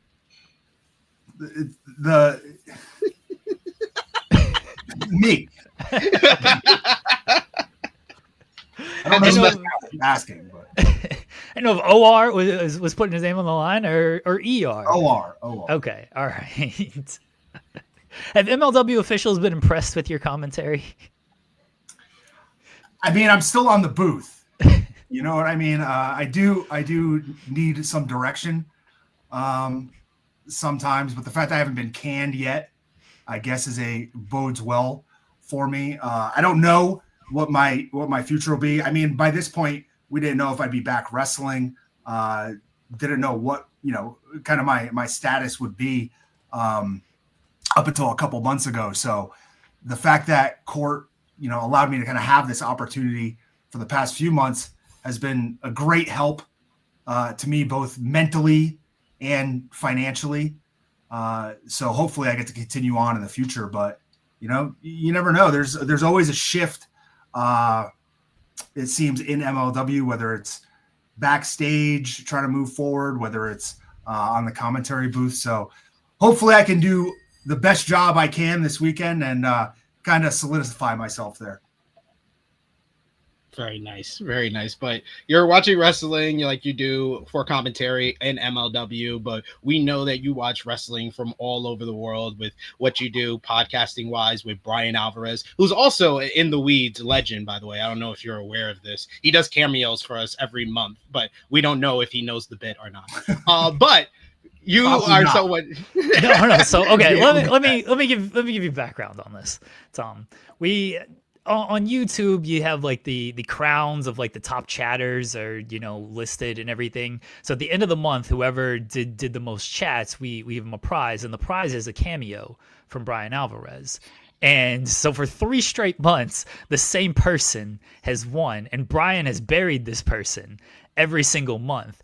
And I don't think Brian knows that he is basically sitting in a cameo to another wrestling show and burying one of our commenters, which is fine. We ask him to bury him, but I don't think Brian is in on the bit at all. But that makes it funnier. Okay, so Brian, one day I got a message, a text message out of nowhere from somebody. It was a video because they had also sent a cameo request to Brian, saying that recently their friend Tom had some health issues and he needed some advice on how to get back into the fitness world. So Brian Alvarez spent 10 minutes telling me that to get in shape, all I gotta do, I can't even move. All I gotta do is get up and walk. Get up and walk, man. That's all you gotta do. You'll get in shape. You just gotta get up and walk and just start moving. Just don't stop. Just keep walking. Don't stop moving, and you'll get there. I was dying. He's great in these really cameos. He's amazing. Especially when he has no clue what's going on. Yeah. Apparently it's every single time. He does like 4.5 minutes Oh my for us. God. It's amazing. Yeah, he has no clue what's happening. God. I wish I had that level of aloofness. I don't even know. Ignorance. His cat will jump in. He'll get a message from somebody, and so he'll have to like hit his phone and everything. Just no idea what's I still happening. can't take his advice. In months. I was wrong. I was just setting that up to get to my real question, but that's spectacular that he sent you a cameo. But I was gonna ask, because you watch wrestling all around the world, kind of what is like one match, someone that you've seen recently that kind of like is someone that you've been telling people about, like that might a lot of wrestling fans might not know about. Gosh, there's been like 10 matches out of my independent. What the hell? That is SP3. He's in New York. Yeah, he's in New York. New York sounds. Fire You trucks, need to break cops that glass? all the time. For what? There's like 10 matches I remember from the past 10 years of wrestling. You know what I mean? Like, God, I'm trying to think of somebody that somebody wouldn't know about. The fact that there's a new Hayabusa and there's people that don't know about it kind of blows my mind, because I was putting over, I guess he's not a new Hayabusa. I guess Hayabusa is the same character, but there is a Hayabusa is back wrestling. And there are a number of people who don't know about it. And this Hayabusa is fantastic. I mean, to me, he's wrestling at like the most insane difficulty level possible, because he's also doing a tribute to the original Hayabusa and doing it almost flawlessly. Now, he's on 0-1 shows in Japan. Obviously that's why I have to mention it, because not a lot of people are seeing it, but you really should search out some of the new Hayabusa, I guess you could say. I think he's the most impressive new wrestler I've seen in the past year or so. I can't wait to see him in the US. You were ranked higher than him in the PWI 500. That is how I know they are wrong. Also on that page, if you look, right, I am number 349 on that same page. Now I understand the time period would be up, but Jack Morris and Masa Kitamiya, who were in the finals of the N1 victory, like the day that the list came out, are also down there in the 340s. So, even if it's kayfabe, I think it's a little off. And let me tell you as well, if you are below me on the PWI 500 or not ranked, you should be ashamed of yourself, because I haven't been able to walk for 18 months to 2 years. Like, I shouldn't have been walking according to the medical doctors. So think about that. You beat out Cedric Alexander, Lance Well, he shouldn't be Archer. ashamed, actually. He's pretty good. Maybe I should look at the list of people below me. You should check who the 150 are below you. Yeah. I figured it was like all guys like Serial Man, and I was safe. But I mean, Simon Miller, you beat him out. That's at least something. Yeah. Yeah, beating out Cedric Alexander. I don't know about that one. thanks. No, I mean, look, you had a good year for a man who could not walk. I mean, God, I don't want to even say it, but I'm sure I ranked higher than Zach Gowen, right? Yeah, he only had one match. I don't know if he. I don't know if he fully He was qualified. moving better than me for the past year, so. Well, you have been at the forefront of several different groups, and I know right now you're sidelined, but are there any plans for a new version of the Filthy Bros in MLW, or someone to be Matt Riddle's training partner while you're gone and on the shelf? Or is there plans for maybe a Team Filthy when you are able to return over maybe in New Japan or something like that? I can't speak for Matt Riddle. You know, Matt Riddle is a wild man.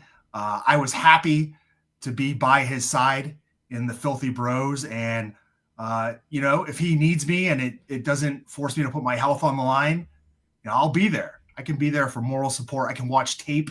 I can do whatever he wants. But I don't know if I'll be able to, you know, be at the level that he needs me to be at again in the future. Hopefully I can be, but, you know, I want to take things literally one step at a time. During this rehab process. And I mean, you also asked about Team Filthy. Team Filthy's been disbanded now for a few years, but much like Voodoo Murders and RO&D, you can't get rid of us, right? We've had like 40 members in the history of the faction. To me, everyone is filthy. So, all right, we talked about the Chamber of Horrors match, and so we had Mr. Thomas on the show yesterday. He'd never seen this. He's in the Chamber of Horrors match on Saturday, and he hadn't seen the original one. He's got to do some research around here. What are some of your favorite kind of out there gimmick matches throughout history? Oh, I mean, I loved the Eye for an Eye match. If you remember that one. Yeah. Yes. The Eye for an Eye match with Rey Mysterio. I love the Triple Cage Horror of Doom. Yeah. That's why it's so hard for me to pronounce this one. Because every time I started thinking about the Dungeon of Doom and Z Gangsta. Legitimately my favorite match of all time. The final solution. Yes. I'm not sure how he got by standards and practices, but he's there in the cage too. That's another one of my favorites. It's not, I don't even know what the stipulation was, but just one of my favorite matches. Maybe top 5, definitely top 10, maybe top 5, maybe top 3, maybe number 1 match I love is Jun Kasai versus El Desperado a few years ago. Yes. I think it was Takataichi Mania. But the match that they had, I think it might have just been a death match stipulation, but that is just one of my favorite matches, not one of my favorite stipulations. But yeah, they had another. No, people need you can keep going. Yes, but people need to understand the greatness of the Alliance to end Hulkamania against Hogan and Savage in the triple cage match. Was there even a finish to that match? Yeah, there was. Oh, there's a finish, Tom. Of all the people gets dusted in the face or something. Yeah, there's a finish. So Lex Luger goes for a punch and he stops and then he grabs Flair and then punches him. And then Randy Savage, like Hogan and Savage try to exit the ring. And then they realize, we have to go back in and pin somebody. So they exit the cage and Savage has to jump back in the ring to pin Flair. And then they win the match. And then they leave. They didn't know what the finish was. They thought it was like you just leave the cage, but that wasn't the actual finish. The actual finish was the pin. You climb through the cage and then leave it. Yeah. Big fan of the King of the Mountain match. I'm hoping gonna bring that it back. I'm hoping that shows back up in this TNA and NXT feud. I think we could use another King of the Mountain match, maybe a reverse battle royal to get really spicy. Is the reverse battle royal your favorite gimmick match? No, absolutely not. He had to think about it for a second. I was like, well, I mean, it's pretty absurd. I mean, you know what? One of my favorite ones too is it's Matsunaga with the Piranhas, the Piranha death match. Oh yeah, I've seen that. It sucks, but great situation. When we had Bishop Dyer on, he was talking about doing some type of ladder shark cage or like ladder sharks type of match. So we have a promotion. It's a fake promotion. It's called Ring of Hallucinations. Everybody just takes drugs, and there's not so many like matches as much. It's more just about like drugs and money. Yeah. And that's how you win stuff. But we have absurd kind of gimmick matches. I want to do a blindfold match, but the fans are blindfolded, and so they're just reacting to the noise that's going on. We have. I was thinking maybe like a blindfold match, but you put bees in there. Oh, okay. With it. Oh wow, I like that. Yeah. I like that. Was there not a beekeeper match, or am I just completely making that up? I think you're hallucinating. Okay. I think you are hallucinating, actually. Well, we're gonna bring that now. A beekeeper match. We're gonna bring that in there. A lot of murder in Ring of Hallucinations as well. We have like torture chambers, like Saw type gimmicks with this whole thing. I mean, that's it's not too far off from what I think we're gonna get this weekend. To be fair, I mean, I've seen Cruel come out with a chainsaw before, so Yes. that sounds right up his alley. Yeah, Dijak tried to throw him off of a building and everything. So we're advocates of murder and drugs on this show.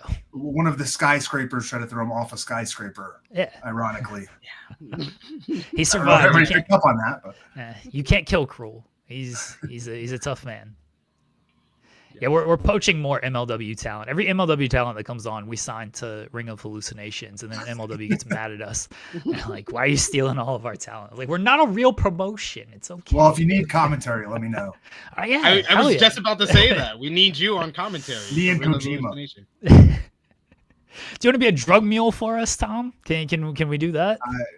No, I can't even move. Well, that no one will suspect you. It'd be great. They're also just not hide in their stuff. delivery, so You just hide stuff under the desk, and they come to you, and you hand it out to them. Maybe I'm thinking of the BRG and Paul London honey dipping match. I swear there was a beekeeper match. there was the honey pot Yeah, Yes. yeah, is what it was called, where BRG did get covered in honey. yes. Well, the beekeeper match, we're gonna like put them in like a cage with a bunch of bees that are around, and then they gotta wrestle with bees like just stinging them the entire time. Sounds like a and see how kennel that from goes. hell. Well, Kennel from Hell, also another great one. I wish we get that one back. You know, maybe if a stray dog shows up at MLW and befriends somebody. I don't know. that's a good story. So you can only watch one match before you pass away. It's Kennel from Hell or Judy Bagwell on a pole match. What would it be?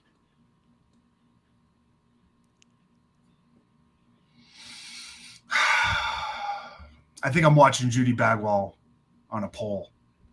You know, there's been some things I've done in my life that I probably should pay for, and I don't know that I deserve. I don't know that I deserve eternal rest. So I'll watch the worst possible thing before I go to torture me for the rest of my existence. That's not as bad as the Jenna and Charmel match. We'll bring it back to Booker T and reference Charmel against Jenna Maraska. That is not. I mean, the worst match I've ever seen is Butterbean against Minoru. No, Suzuki. that's I will the die. greatest match ever. Thank you. I will die on Thank that you. hill. I've And been it's telling simply- him this for months. The fact that I think it was a 1-2 punch of Mickey James versus Maki Ito Yeah. right before that. Yeah. It makes it perhaps the best 30 minutes of wrestling entertainment I've ever seen in my life on that Yes. WrestleCon Super Show. That, I mean, if I get to choose 30 minutes of wrestling right before I go, it's going to be a choice between that Kasai and Desperado match or Mickey James, Maki Ito, and Suzuki Butterbean with Dan Severn and the ref actively making it worse. Those are going to be my two choices, even though they're on completely opposite ends of the spectrum. He wouldn't count him out or nothing.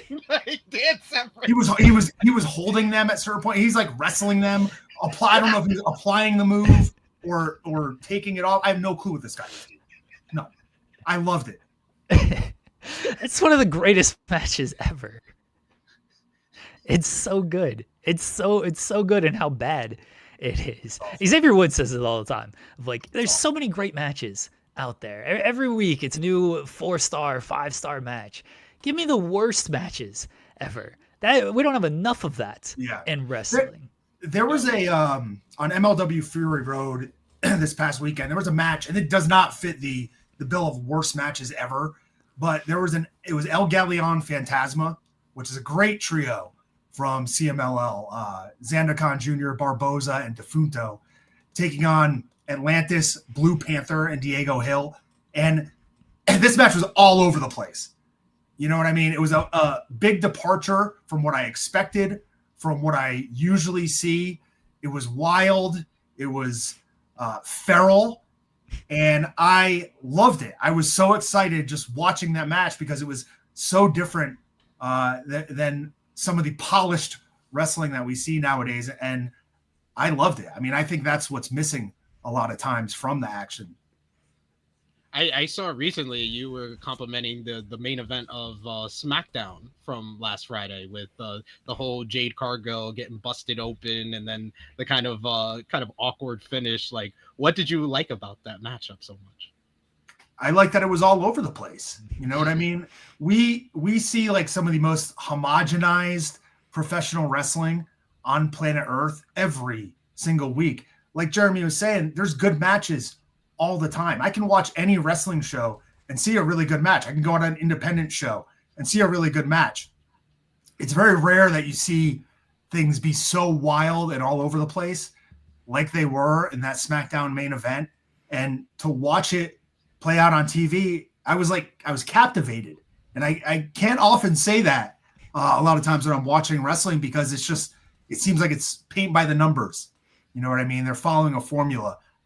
I don't know what formula they followed on Friday, except throwing a bunch of stuff into the same carafe and seeing what exploded. But that's what happened, and that's what I loved about it. Now, if let's say you're healthy, let's go back to maybe even your UFC time. Is there any commentator that could take you? Current commentator, like could you take Booker T? Could you take Bryan Danielson? Yeah. But I mean, what about Daniel Cormier? I got beating him. Yeah. You know what I mean? It depends. Josh Barnett, when he was doing commentary for New Japan, that's a tough order. I mean, I think I could beat Jim Ross, but could you in your current condition beat Jim Ross? In his current condition, I think so. Yeah. Okay. I mean, if we want to list off the guys that I'm sure I could beat, we can definitely do that. Shivani. Shivani's done. He stands no chance. Joe Dombrowski. We'll start off with him. No, all the knowledge in the world's not going to save him. No Michael way. Cole. No, not a chance. There no war reporting to prepare him for the bombs I'm throwing in that cage. Wade Barrett. What is bare knuckle boxing skills are going to come back that I've heard so much about. Good athlete. I'm sure he's a tough guy, but I'm not worried. If we're talking about who's the toughest commentator in professional wrestling, it's probably Walker Stewart. Then I'm number 2. Good call. He's huge. I compete with that guy. Walker Stewart's a good dude too. We he's awesome. Yeah, I like him. Yeah. Vic Joseph, he'd easily take Vic Joseph. Yeah. Taz? Oh, Taz is pretty tough. Age is undefeated. That is true. What about Wade Barrett? I mean, no, we said Wade Barrett. What Yeah. about Booker T? I already said Booker T. I think I could do it. Yeah. That's think that. we I can mean, do it. Booker. he's up there because he's huge too. Yeah. He's a big dude. Yeah. But that probably means he can't defend the low single leg. True. No. True. He's gonna end up on his back. No 110th Street Slam is gonna save him there. What Danielson's about got- Nigel? Yes, the answer is yes. What do you mean? Top 15 in the UFC. Not like heavyweight, not even like bantamweight or anything. Like I'm like a real man size. Yes, A real man size. this is my job for years and years. Yes, I would beat them in that avenue. I'm trying to think. What about Bisping? No, Bisping does UFC I already commentary. answered the question. He's like, Done. it's yes for everyone but Walker Stewart. Yeah, that's it. He's the pinnacle. Plus, because he's Walker and I am not. I'm Sitter.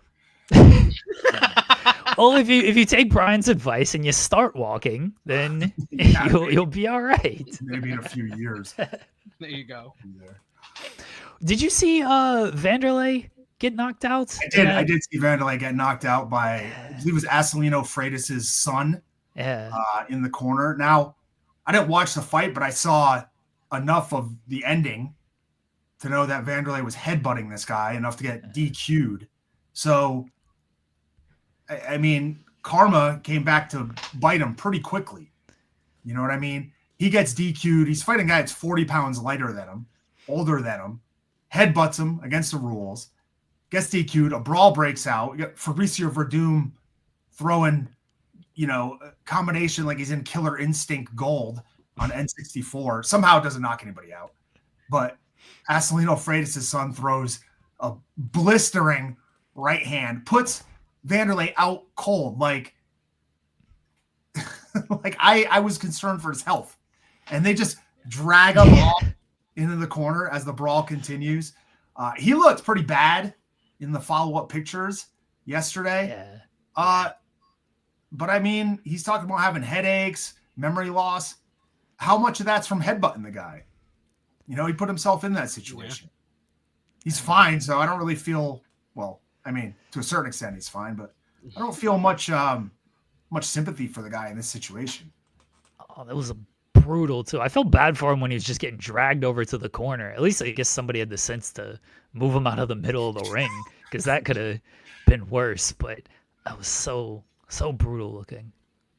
Well, I mean, don't be headbutting dudes again. DQ'd is kind of the advice I would give. It's not like the other corner just attacked him.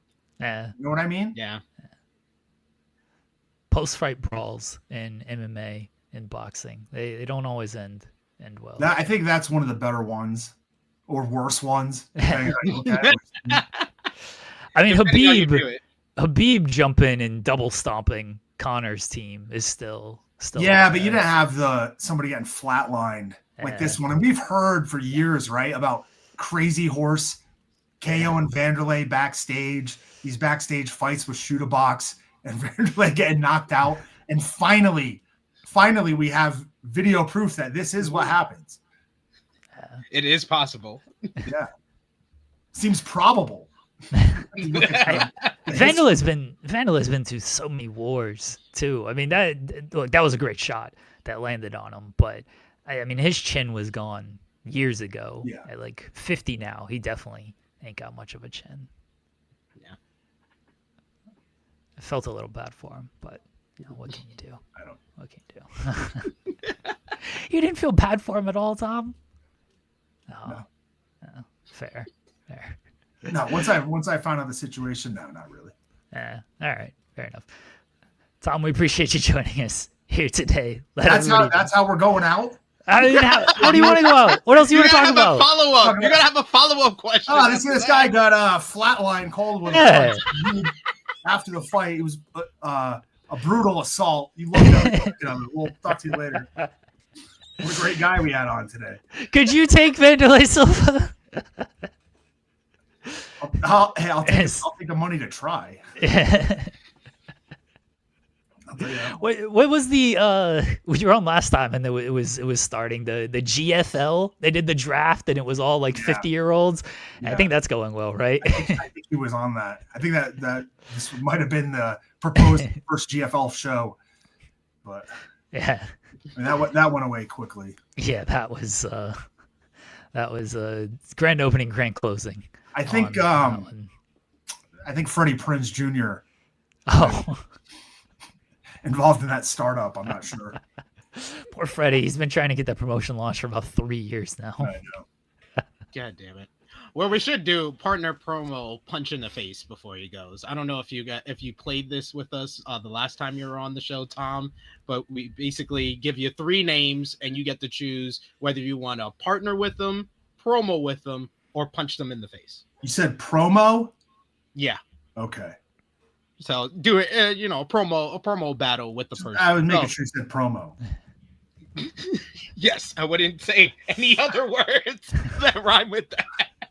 But we were picked from MMA fighters who transitioned into becoming pro wrestlers. So what are the 3 categories again? Promo. Are you sure? Promo, Partner, punch in the face. Promo, partner. Okay. So Ken Shamrock, Matt Riddle, Daniel Puder. Oh, God. I cut a promo with them or against them? Against them. Oh, against them? Oh, promo is Daniel Puder. Are you kidding? I mean, have you heard a good Daniel Puder promo? I think I'm winning that one right off the bat. I think I just won it. It took virtually no time and no skill on my part. So yeah, he's the pick for promo. Partner, that's an easy one. Come on. It's the bro, Matt Riddle. And legit, if I had the shot out of all 3 of these guys, this is not a work. This is a shoot. I'm punching Ken Shamrock in the face. I'm slugging him. This guy has showed up late for appearances on matches that he was supposed to be involved in. Big time in us. Showed up backstage wearing sunglasses, talking crazy to me and Chris Daniels. When was this? How dare he? It was at WrestleMania weekend a few years ago. Oh. So he punched me in the face there, I think. You think? Yeah, I think. I can't remember. Wow. So if I get the shot, I'm punching him. He almost killed me once, too. I wrestled him in a bar, Super Bowl weekend, maybe 2018, 2019. And he power bombed me on the floor, now unplanned, almost onto a stage that Frankie Kazarian's band was later playing on. Like completely reckless bullshit. So, yeah, I'm punching him in the face. Did you get a receipt? I don't know if we need to go there, No, but I took the loss. Oh. And I fucking got my pay and went home. Oh. I don't think I've ever seen Ken Shamrock do a power bomb either. I don't think he had ever tried one. Yeah. Well, I'm glad you're okay. Me All too. of that. Do we want to end it there? Are you getting flatlined by Ken Shamrock on a power bomb? I think I'm at the age now where I can call him out. You know what I mean? If I would have a couple of years ago, if I would have been saying I wanted to fight him, people would be looking at me. But hey, I just had a hip replacement. I might be in worse shape than this guy. Ken's been through some surgeries and some battles as well. So I think you can take him. So I got my money on you. Yeah. Don't step into that commentary booth, Shamrock. Dude, I'm coming for you. Tom, we appreciate you joining us. Let everybody know what you got going on. Get back to the X-Hamster. No. Okay, can we skip over that? We'll go right to Slaughterhouse this weekend. MLW Slaughterhouse. That's the reason that I'm on this show in the first place, to talk about the crazy weekend upcoming with Mads Cruel Kruger defending the MLW title in the, what is it, Jeremy? The Chamber of Horrors match. The Chamber of Horrors match, which I cannot wait for at MLW Slaughterhouse. There'll be a taping afterwards. We have the Opera Cup quarterfinals that night, which I'm going to do this off the top of my head. Let me run this down. Mystico versus Ultimo Guerrero. We have Austin Aries versus Paul London. We have, it was Zendo Khan Jr. set to fight Volador Jr. However, Zendo Khan's been injured, so I don't know what the status of that will be. And then Bishop Dyer taking on Satoshi Kojima in a battle of heavy hitters. That is the Opera Cup lineup. That's also coming at you on Saturday at MLW Slaughterhouse. You can find me, Filthy Tom Lawlor, on Twitter at Filthy Tom Lawlor. You can listen to me on Wrestling Observer Live Monday and Wednesdays currently on Figure 4 Online, WrestlingObserver.com, TuneIn Radio, the Armed Forces Sports Network, Byline Sports Radio. I screwed all those up, but if you Google them, you can find the show. Alvarez, that's it. That you ruined the plug. I tried. Thank you, Tom. Thank you, Tom. Thank we you, guys. Appreciate you. Always a pleasure. Have a good day. See ya. Take care, man. I'll hang out in the lobby. Okay. you can so here's you can hang out in the lobby. You can pop on the show anytime you want. The link is the same. Oh geez. We're live. Don't give me that invite. We're live 10 a.m. to noon Eastern every single weekday. The link never changes. So any guest who's ever been on the show could just randomly appear on this show. So if you ever just want to come on and bullshit with us, you're more than welcome to. That's more dangerous than if Brock Lesnar's around. Jesus. All right. See you guys. Thanks, Tom. Perfect way to sign off.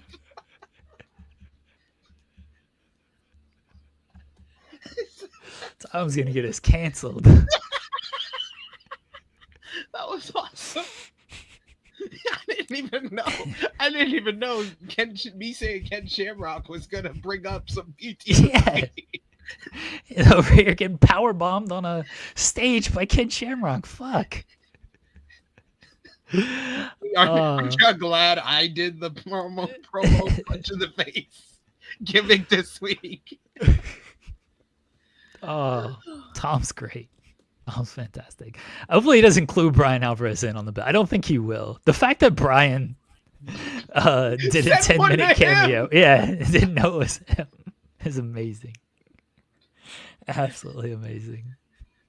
Oh man, that's great. That was a great interview. I don't know where we go from here. Louis sent a super chat saying, "Where's Nakazawa?" He's on BTE, isn't he? Or no? No, I don't think he's on BTE. I just actually caught up on all things BTE the last like 4 or 5 episodes since they've been back. Which I do like the fact that they've gone with shorter videos. I'm assuming that if they haven't already, which I'm assuming they have like a BTE TikTok because these videos are very TikTok length. Oh, I don't know if they have a TikTok or not. I watch the videos, but I don't know if they're on TikTok. Maybe not. Yeah. But they're doing like 1 minute, 2 minute videos now, and I'm like, yeah, y'all definitely are trying to position yourself for a TikTok generation. Yeah. And Nakazawa wasn't he in the that Bucks backstage segment? I don't remember. I might have been seen. Brandon might Cutler. Have been seen. Yeah, he was in the catering area. Yeah. Joel saying Nakazawa worked mystery wrestling in Toronto as well. So there you go. He's around. He's doing things. Anything else from Raw? What else happened on this show? Becky Lynch's big, I'm going to do something about it, is to wrestle Maxine Dupree. And SP3 was right when he said that we're definitely not getting that AJ Lee matchup anytime soon. Yeah, AJ Lee did her match, and she's like... Did her match. She left. Now Punk's coming back on the Go Home show before Crown Jewel because they got to get him back into play for Survivor Series. But I don't think we're getting AJ Lee until the end of the year or next year. Rusev and Dom had a match. Dom's really good match. now. Yeah, I thought it was a really good match. I thought it was Dom's best match since he became Intercontinental Champion. best title match that he's had so far with the title. Him playing more of like an Eddie Guerrero-esque babyface, using the cheating tactics and stuff and getting applause and big ovations for it. Rusev is still not over. This crowd does not care about Rusev at all. They like Rusev. Rusev could fall down and collapse in the ring. I don't think they would make a noise. That's how much they don't care about Rusev. But they do care about Dom, and Dom came off as a fun, like I said, Eddie Guerrero-like babyface in the matchup, winning with the low blow and a roll-up with a handful of tights to get the win. I like it, but it's just very confusing on where they're going with the whole Judgment Day story, because it seems like every week the dynamic changed. Like last week, it was Finn's definitely the babyface. Dom is the heel here because he's being chicken shit. Now this week, it's Dom's definitely the babyface. Finn is the heel because Finn and JD left Dom to have to deal with Rusev himself, and Dom got the win on Rusev by himself. So he's the babyface. Then they did an interview later in the show. I had ad breaks because I had my VPN on, so I had the ad breaks, and they did an interview with Dom, and Penta interrupted and said that he's going for the Intercontinental Championship next. So seems like depending on what town, what city, what week, Dom's dynamic changes. Yeah, he's not a good guy. He's not a bad guy. He's the guy in the Intercontinental division. You know what I felt bad for? I felt bad for Dragon Lee. He's got to go out there and try to do this promo. Like, I'm going to go after the Mega Championship. I got a match against Dominic Mysterio. And the crowd is like, okay, that's great for you, Dragon Lee. I felt so bad for him. We don't care about you. We want to hear from AJ. It's like, man, Dragon, like, they don't care about this stuff. This poor dude. Like, he's trying to hype this match and make it seem like a big deal. Look, Dom's over. But man, I felt bad for him. The crowd was just apathetic. And then AJ at least mentioned he's got a match against John Cena to hype that up. So there's at least that. Yeah. And most Americanos are Bravo and Ryo, right? That's their names. Did you know Bravo is the one in blue and Ryo is the one in red? Did you catch that? You remember when El Grande Americano was like this cool little funny mid-card gimmick for like a week, and then they automatically ruined it like a week later, and they haven't been able to recover it since, and only made it worse when they put the mask on somebody else and then put the mask on two more people? You remember when Pete Dunne and Tyler Bate signed with WWE and were viewed as like young prospects? Were those to be top stars? That wasn't done in Bait, was it? That was definitely done in Bait. I could tell by the way they were moving in the ring and the moves they were doing. Oh, I mean, I believe you. I know that's been like the long-standing rumor report is that it's done in Bait, but it didn't. It was like them. It was obviously done in Bait. Oh. Like the Dunn was, I believe, Ryo, and Bait was Bravo, which makes sense. Bait Bravo. But like literally, we couldn't find anything for Bate and Dunn to do. We had to put them under mask and have them be Los Americanos who lose on their debut in the company under this gimmick. Well, I mean, I thought that with AJ facing Cena, and I mean, since they made it a point of Dragon Lee's going after the Mega Championship, it's like, yeah, you know what, they might actually lose. Oh yeah, no, I figured they were gonna. I figured they were gonna win last week because I was like, AJ is probably gonna do the. Oh, I thought they would. Matchup. Yeah, but I thought they would just beat Dragon Lee. They don't care about him. No, they do. They do if he's got something in triple yeah, A. Now, a week ago he didn't have this match against Dominic Mysterio. So when I said last week, I kind of figured he was going to win that three-way though. No, I didn't pay enough attention to know who was going to win. It wasn't going to be El Grande because he's also a heel. It was between him and Vikingo, and Vikingo just lost to Dom. And they just did. So it's obvious. And they have to do 47 different Dom versus Dragon Lee matches every year. They've been doing that since 2023. Yeah, every year has like multiple Dragon Lee versus Dom matches. Almost as many as Dom and Penta, which was hilarious when after Penta challenged him and walked away, Dom's like, I beat that guy like 5 times anyway. And I was like, you know what? He actually has. Yeah. He has. Why are they doing that again? Oh, that's just WWE. Let's just keep doing the same match over and over again, because that's all they know how to do. That's all they know how to do. Anything else from Raw that we need to touch on? That was it. You had Bailey lost, which continues the booking formula for her and Lyra of beat Roxanne, lose to Raquel. And then post-match, the Judgment Day jumped Bailey, and Lyra came out after backstage. She told Bailey she wasn't going to help her after she snapped on her last week. She comes out and helps her anyway. And then Bailey snaps again, but this time she only snaps on the Judgment Day and helps out Lyra and basically celebrates with her in a weird role model way. I don't have any faith in WWE to do this storyline now. I've progressed every week, and like watching this week, I was like, yeah, I have no faith in y'all to do this storyline right. Y'all already have Bailey losing. Like, she just got her first win of 20 since coming back last week, and you have her lose the next week. It's so obvious this is a 50-50 booking storyline, so I'm not gonna really get invested in it. What is a good split personality storyline? Like, what does that look like? The 3 faces of Foley. Okay. It's you have the split personality, and you use it at the right time, and you have a different personality come out at a different time. I thought that AEW was going in that direction with what they were doing with Timeless Toni Storm to start the year, with her being the rookie. And then, but it was all revealed she was just playing a role the entire time. Where, like, yeah, Abyss is another good one. Abyss, Joseph Park. That was a good split personality. Bray Wyatt and The Fiend. That was a very well, the initial run. Anything after Hell in a Cell, wipe my hands of it. But from after WrestleMania and the original Firefly Funhouse vignettes in 2019, April 2019 to October of 2019, that 6-month run, that was a split personality storyline and layers being kind of pulled off week by week.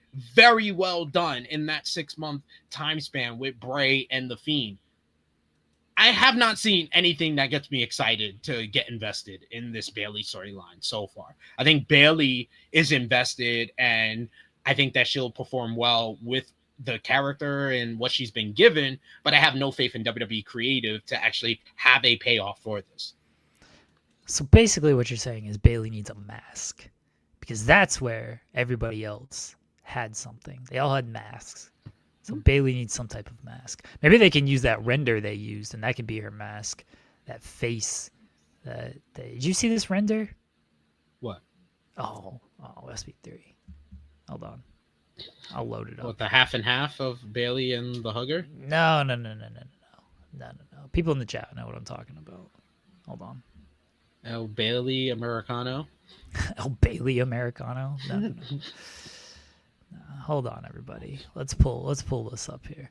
This thing was not good. Even Bailey was on Twitter reacting to it, of like, who is this supposed to be? It's loading. My internet's, all right, here we go. This is Bailey, everybody. Whoa, what the hell? She looked like the lady with the muscle, the blonde lady with the muscle on the like that's how it came off. Like, what? Oh my goodness! Why would they do that to poor Bailey? She's getting roasted on social media. She posted pictures of like her friends texting her. Somebody changed the profile picture in their phone, like for Bailey's number. Someone's using that photo for Bailey's number now. And she's getting roasted in the group chat. That's there. funny. That's funny. Yeah, that's what they used last night. Like, hey, here's Bailey, everybody. Coming up next, Bailey against Raquel Rodriguez. Okay. All right. That's WWE for you. That's the split personality right there.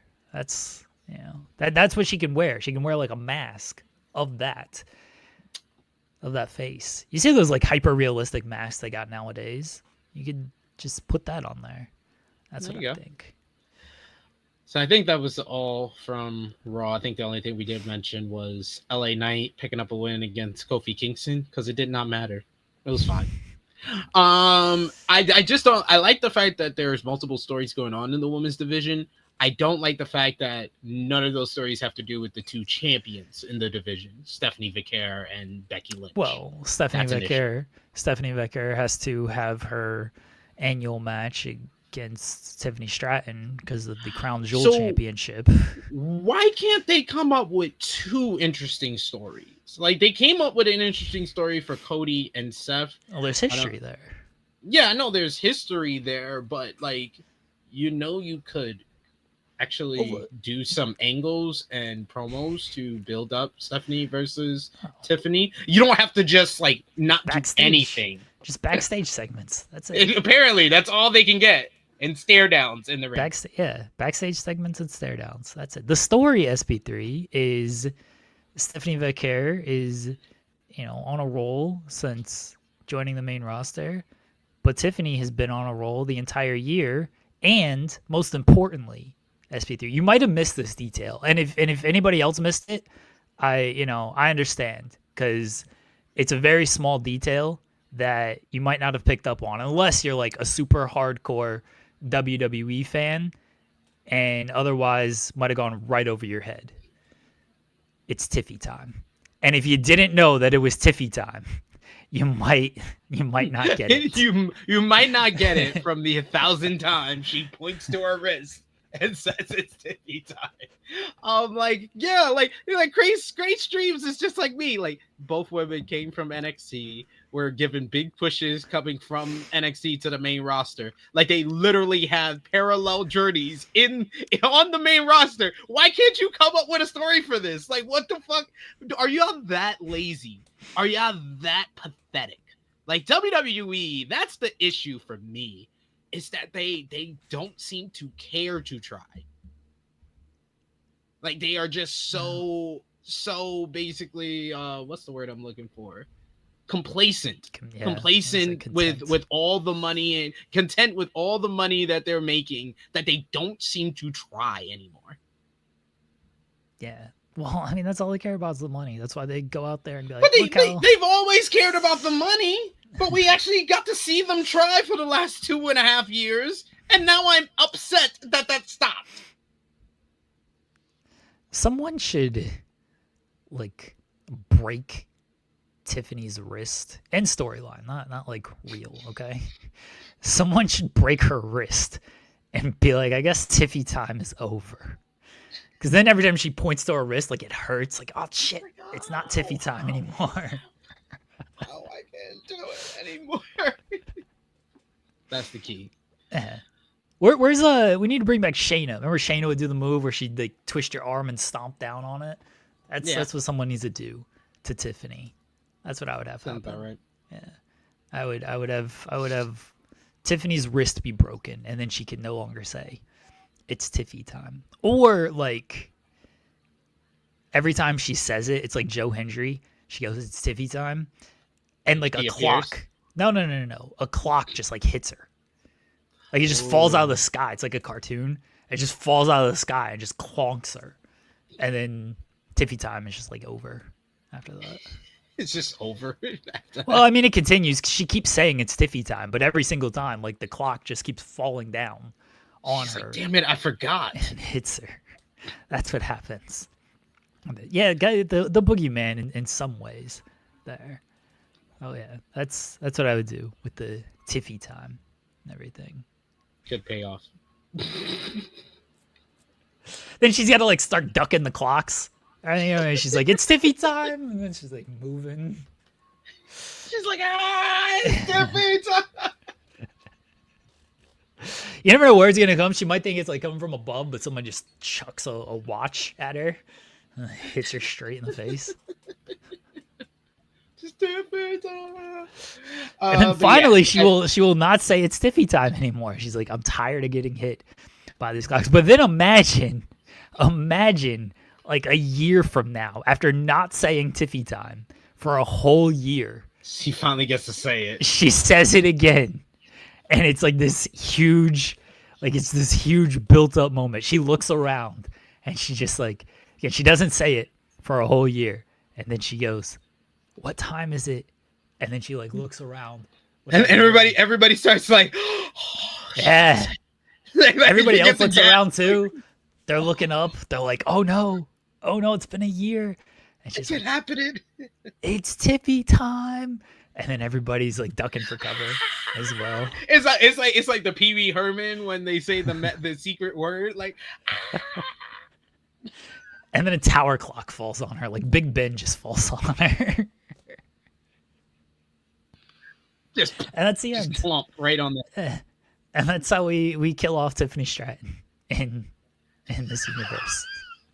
This is how we kill off Tiffany Stratton. Yeah, we're killing off all these characters. I didn't say go that far. Nah.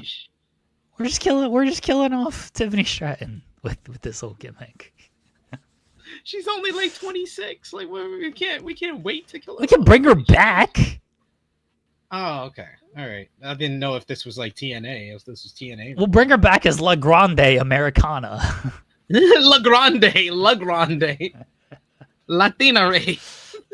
I think that's all from WWE. We do have to wrap things up soon, but I did want to mention, because I know you guys brought up most of like all the shows from this weekend, not Saints New Japan, right? Yes. Yeah, we didn't talk too much New Japan, but I did watch New Japan. Oh, what did Joel say about New Japan? Oh, I think Joel just mentioned. Joel didn't watch New Japan. Come on now. Exactly. That's why I was like, wait, what? Joel? Y'all talked about New Japan? No. We referenced like the title changes and everything, but no, Joel didn't watch it. Joel don't know no Yuto Ice. He ain't down with no Yuto Ice. I used to be on the block with Yuto Ice, yo. Yuto Ice is known by the Crips and the Bloods. Yuto Ice is that G, yo. He becoming. Dude, he's fantastic. Yo, I love him. He rules. I love it. I showed him to a casual New Japan fan, and now he loves Yuto Ice. He's like, I want the brother. He was like, I was like, dude, there's only Japanese and a white guy in the ring. He was like, no, the brother. He's like him. Yeah. Bumbleclot. His knee strike is called the Bumbleclot. He's amazing. Oh, they had a great match too. I was so glad that Gato went back to his old ways of booking, of return from excursion, win a title, become a star type booking, because he had gone away from that with like the Three Musketeers and that generation of excursions returning. Because I'm still saying it 2 years later, and I will still be saying it 2 years from now and 12 years from now. Yota Tsuji should have beat Sonata at Dominion 2023. I'm gonna keep saying it. You should have just put the title on him then. Now we wasted 2 years, and now here we are. But anyway, that was wise of them to crown the KO brothers. Good to see them there, and then really refresh the tag team division with Shota Umino and Yuya Uemura challenging them to be the first challengers at King of Pro Wrestling. So looking forward to that. That started like a good run of matches. This was very much your very good B pay-per-view from New Japan, where the first couple of matches are kind of just there or kind of forgettable, and then once they have their first great match, it's nothing but very good to great matches the whole rest of the show. And that's what happened after that tag team title change and the matchup. You had Hiromu Takahashi and Taiji Ishimori had another very good matchup in their long series of very good matchups for the GAC Junior Heavyweight Championship. Then you got Ita from Noah attacking Hiromu. Then you had Yota Tsuji and David Finlay have an absolute banger, as they usually always do. And like, I had someone in our chat yesterday for our review on True Hill Heat who was like, Yota Tsuji doesn't have a defining rivalry yet, so I don't think he's ready to be IWGP World Heavyweight Champion. I was like, this dude has like 3 very good rivalries though, all at the same time. with David Finlay, with Gabe Kidd, and with Yuya Uemura. So I don't know why we're complaining he doesn't have a defining rivalry when he's only been back for 2 years. But yeah, he picked up the win there. But he set himself up, I thought, was going to be for an IWGP World title match, but he actually goes after the global title match after Gabe Kidd and Shingo Takagi have an absolute terrific matchup. Just absolute beat the hell out of each other. That Made in Japan off the apron through the table is such a brutal spot, and cut the back of the head of Gabe Kidd. He just walks out of a pool of his own blood at ringside and comes back into the ring and keeps fighting. Great performance by him. He gets the win, and then Yota Tsuji challenges him for King of Pro Wrestling. I think that Yota Tsuji is going to win the global title and then challenge for the world title at Wrestle Kingdom, because that's what they've been pushing in both of their promos leading up to this challenge. Was Yota Tsuji said he wants to be global champion and challenge for the world title. Gabe Kidd says he still wants his matchup with Zack Sabre Jr. that he didn't have, or he wants to get revenge on Takeshita for injuring him. So either way, he wants to be global champion and challenge for the world title. So I think the winner of that match is going to be the challenger at Wrestle Kingdom. And then Zack Sabre Jr. proves why he's one of the best wrestlers in the world and has a very good matchup with Ren Narita. He's one of the best wrestlers in the world. I don't care what you say, PWI. Not better than Joe Hendry. The New Japan show was very good. It was more of a setup to King of Pro Wrestling than... It was a good standalone show, but they were really building towards King of Pro Wrestling in a couple of weeks. And King of Pro Wrestling looks like a huge show, because we're both expecting some title changes on that, including the World Heavyweight Championship. So we'll be talking more about that in the coming weeks. All right, anything else before we get out of here, SP3? That's it. We're talking C-Suite on Thursday. Got to talk about these playoffs in the Final Four for LFG. There you go. Thursday. What time is it? C-Suite time, not Tiffy time. The clock will come down on Tiffany Stratton. Let everybody know where they can find you. I don't know what I was just doing. Well, you were like jerking off your wrist right there. What was this? At Trulio SP3. I will be live in less than 1 hour with Top Guy JJ to review Monday Night Raw last night on Romeo Rated running Raw from Review. the grind again. Running from the grind weekly, it seems, Romeo over there. But yeah, join us over there. We'll be live in about 1 hour, 1:05 p.m. Eastern time to review Monday Night Raw as only we can. So join us for that. I'm not doing anything tomorrow, which is a rarity. So yes, That's all you got to look forward to from me. NXT's tonight, Lash Legend, Jada Parker, and they pick the teams for the invasion. So get ready for Team NXT against Team former NXT. Excited. Mustafa Ali, Cedric Alexander, Nick and Ryan Nemeth. They ain't putting Ryan Nemeth in that JDC. They ain't putting Ryan Nemeth in that spot. Come on now.